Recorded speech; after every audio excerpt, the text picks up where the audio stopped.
Today we're going to talk about trach care and things to consider when you have a patient with a tracheostomy. First thing to think about are some of our safety considerations. As a refresher, a trach is a conduit between the upper and the lower airway, so it is a direct route to the lungs. Whenever you have a patient, the first thing you should be looking at and making sure, of course, is always our respiratory assessment. So good lung sound, listening for lung sounds, assessing O2 saturations, and just your general survey of your patient. Some things that should be in every patient's room that has a trach.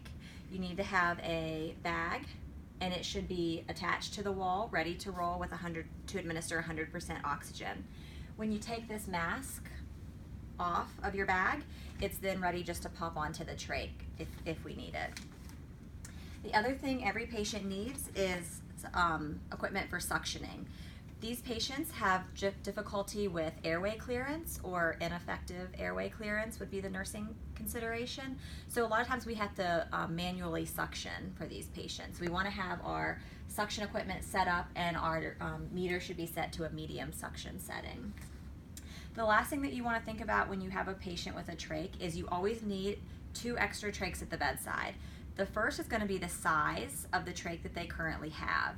The second is going to be a size smaller, and that's just in case we have accidental decannulation, where they pull that out by accident, or maybe it falls out while we're moving them, and we need to emergently put one back in. So that is a stoma, or a surgically created opening. So if it falls out, it could begin to close very quickly. So we have one the same size that we try and get back in.